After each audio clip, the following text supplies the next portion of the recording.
అవసరం లేదన్నా. కాకపోతే మనందరికీ తెలిసిన వ్యక్తి అయినా చాలా చాలా అభివృద్ధి కార్యక్రమాలు, అభివృద్ధి ప్రదాత అనే బిరుదుకు ఆయన మారుపేరు అర్హులు. పుల్లారావు గారు, మీరు మీ అమూల్యమైన సందేశాన్ని మా సభ్యులకి, అందరు వయాసి సభ్యులే ఉన్నారు, మీ అందరికి ఇవ్వాల్సిందిగా కోరుకుంటున్నాను. మీరు అంటే కొంచెం మా ఆశ్రమాన్ని గురించి కూడా కొంచెం చెప్పండి. ఆశ్రమం నన్ను పిలిచింది అందుకే కదా. జయప్ప గారు నన్ను పిలిచేదే అందుకు.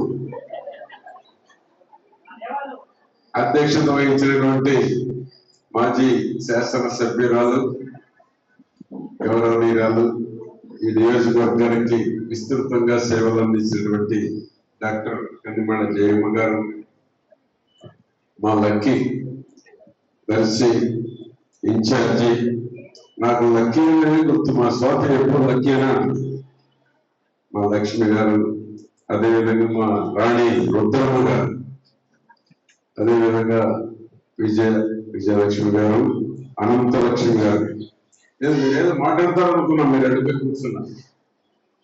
ఎందుకంటే అనిల్ రాజపూడి మన ప్రాంతం అంటే మనం గర్వపడాలి, అంత గొప్ప దర్శకుడు అయ్యాడు. అందుకు మీరు కూడా మాట్లాడితే అందరూ హ్యాపీగా ఫీల్ అవుతారు. ఆ విధంగా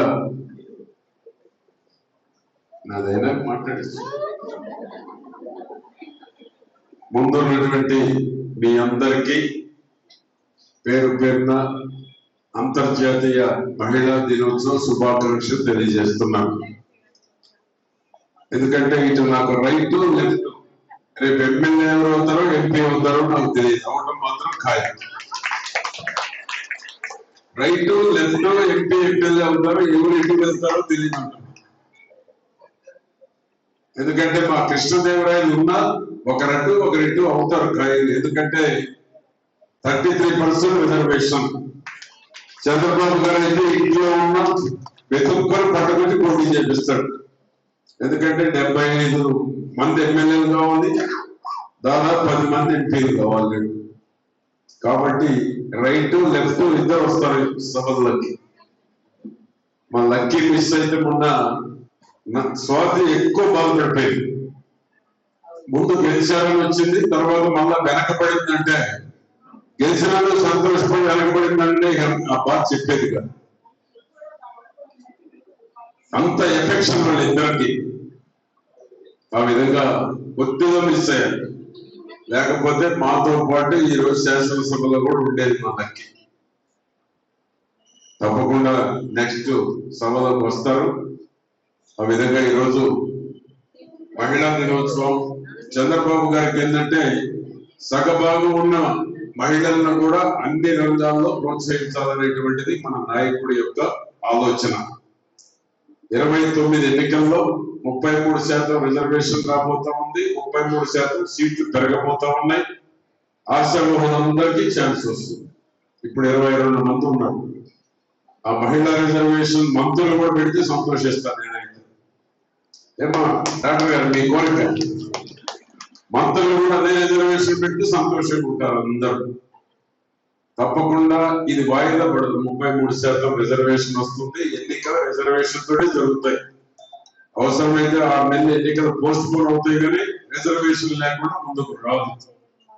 ఆ విధంగా ఈరోజు అన్ని రంగాల్లో రాణిస్తున్నారు. ఐఏఎస్ లో ముందు వస్తున్నారు. ఈరోజు పత్రికలు చూసారా, ఐఏఎస్ ఐపీఎస్ లో కూడా అందరూ మహిళలే ఫ్రంట్ లో ఉంటున్నారు. ఏ రిజల్ట్ చూసినా మహిళలే ఉంటున్నారు. అందుకనే అన్ని రంగాల్లో ఈ రోజు గతంలో వేరు, ఇప్పుడు వేరు. పైలట్లో కూడా వాళ్ళే ఇంత చెప్పారు. ఆకాశంలో పోయి వచ్చిన కూడా మహిళలే ఉన్నారు, విలియమ్స్. ఆ విధంగా ఈరోజు సమాన, ఎప్పుడైతే ఎన్టీఆర్ సమాన హక్కు, ఆడబిడ్డకు ఆస్తి కల్పించారో, ఈరోజు 33 రిజర్వేషన్ కూడా చంద్రబాబు గారు ముఖ్యమంత్రిగా ఉన్నప్పుడే జరగబోతున్నాయి.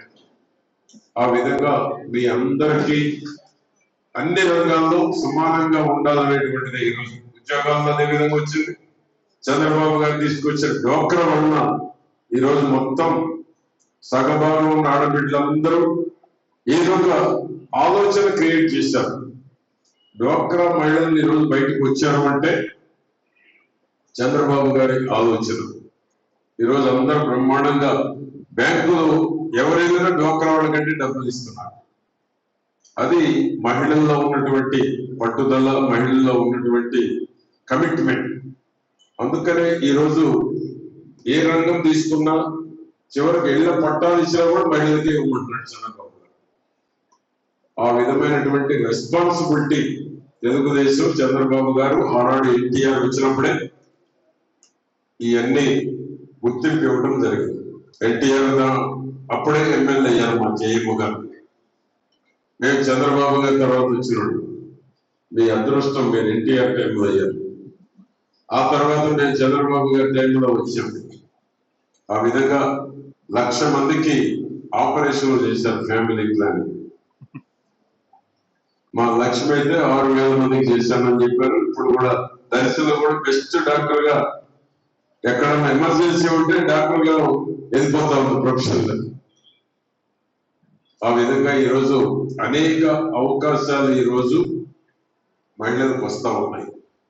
అంతర్జాతీయ మహిళా దినోత్సవం, నిన్న అసెంబ్లీలో కూడా మహిళా దినోత్సవం అంటే అచ్చగా మహిళలే వస్తున్నారు, ప్రజాప్రతినిధులు జెంట్స్ కూడా రావాలని అసెంబ్లీలో కూడా చర్చ జరిగింది. విన్నావా? మహిళలంటే మహిళా దినోత్సవం మహిళలే కాదు, ఎమ్మెల్యేలు, ఎంపీలు, జెంట్స్ కూడా రావాలి, పురుషులు కూడా రావాలి అని నేను అసెంబ్లీలో కూడా చర్చ జరిగింది. ఎందుకంటే మీకు మేము, మాకు మీరు కలిసి ట్రావెల్ చేయాలి, సమాజాన్ని మార్చాలి, మహిళలకు ఇచ్చేటువంటి గౌరవం సమానంగా ఉండాలి. ఆ విధంగా ఈరోజు అన్ని రకాలుగా కూడా ఈరోజు మన ప్రభుత్వంలో, మన మోడీ గారి నాయకత్వంలో ఈరోజు సమాన భాగస్వామ్యం అన్నింటిలో తీసుకురావాలనేటువంటిది మా రాణి రుద్రమ్మ చెప్పింది. వాళ్ళ నాన్న మరి ఏం ఆలోచించాడో కానీ హిస్టారికల్ ప్లేస్ పెట్టి నేమ్స్ శ్రీకృష్ణ దేవరాయ, రాణి రుద్రమ్మ, ఇందిరా ప్రియదర్శిని. మరి అత్తయ్య గారు, అన్నగారు చరిత్ర గుర్తుంచుకునేటువంటి విధంగా, వాళ్ళని గుర్తు చేసేటువంటి విధంగా పెట్టారు. మా రుద్రమ్మ అయితే ఇంకో గంట మాట్లాడేది అవకాశం ఇస్తే. క్లాస్ తీసుకుంటావు కదా, క్లాస్ తీసుకునే వాళ్ళు అంతే, గంట మాట్లాడితేనే వాళ్ళకి తృప్తి ఉంటుంది. అదే బెల్లు కొట్టాలి, ఆ బెల్లు కొట్టేవాళ్ళు లేరు ఇక్కడ. ఎవరైనా క్లాస్ తీసుకునే వాళ్ళు అంతే. మా చంద్రబాబు గారు కూడా అంతే, గంట మాట్లాడిన ఆయన కూడా తృప్తి ఉండదు. అట్లానే మా క్లాస్ తీసుకునేటువంటి అందరూ కూడా ఆ 1 అవర్ ఆ బెల్లు వినపడితేనే వాళ్ళకి టైం గుర్తుకొస్తుంది. ఆ విధంగా ఈరోజు టాప్ ప్రయారిటీ ఈరోజు మన రాష్ట్రపతి మర్ము గారు చేశారు. ఆ విధమైనటువంటి గుర్తింపు ఇస్తున్నారు ఈనాడు. 19లో ఓడిపోయామంటే మహిళల ఆలోచన అన్నారు, 24లో మనం గెలిచామంటే మళ్ళీ మహిళలు తిరగబడ్డారని చెప్పారు. ఇది వాస్తవం. 24లో మహిళలు బయటకు వచ్చి కసితో ఎలక్షన్ చేయబట్టి స్వాతంత్రం వచ్చినాక ఎప్పుడు రాని మెజారిటీలు వచ్చినాయి. ఇంత గొప్పగా ఇప్పుడు బయటికి రాలేదు. అందరిలో కసి, పట్టుదల, పౌరుషం ఆ విధంగా రాబట్టి చిలకలూరుపేటలో స్వాతంత్రం వచ్చినాక ఎప్పుడు అంత మెజారిటీ రాదు. మా డాక్టర్ గారికి తెలుసు.